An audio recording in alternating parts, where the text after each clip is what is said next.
Well, with me now in the studio is Maya van Wagenen and the journalist and activist Caroline Criado-Perez. And the two of us have quickly galloped through this book, haven't we? Now, Maya, now you're wearing a bit of pearls. Indeed, yeah. No skirt. How much of this did you keep up after the experiment? For me, it's following the guide. I pulled out the best and most applicable things to today's time. And so it's about looking back in an era and drawing the most inspirational and the best suited information from it and learning from it. And for me, from Betty's book, it was the mission that we need to redefine popularity as something positive, as something based on inclusion rather than exclusion. Just explain that a bit more. What do you mean by that? Well, I think in a lot of media today we see popularity is built in a hierarchy, and I think in a lot of middle schools and high schools that's how it feels. And so through following Betty's book and reading reading through it and seeing that her definition of popularity was based on being kind and presenting yourself in a way that made you feel confident about yourself and about how you looked.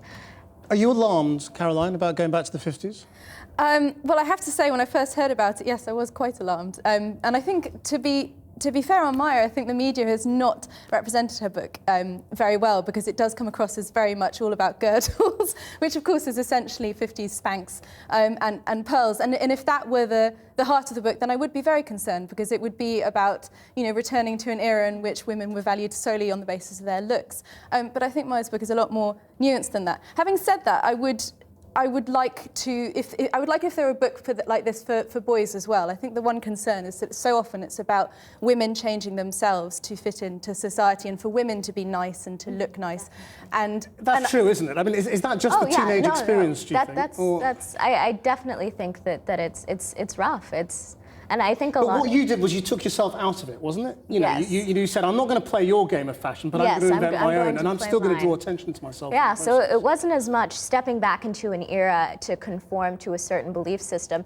It was using that specific style of dress and that to stand out in today's time and to see if that advice really worked. I mean, I don't want to spoil it for anyone, but if you go right to the end of your book, you know, what you say is popularity is more than looks. It's not clothes, hair, or even possessions. Isn't your experience really about confidence? Definitely. You know, the era you chose is kind of irrelevant, isn't it? Well, it's honestly the message of Betty Cornell's book, when you get right down to it, is you have, if you are confident and if you are kind and if you spread that positive message, you can make friends and you can feel better about yourself. And I think that's a timeless message that no matter what era it came from, it's definitely applicable. But in the real world, Caroline, you can't just go up to people on the whole and say, hi, I'm Maya, and make friends, and everything working fine.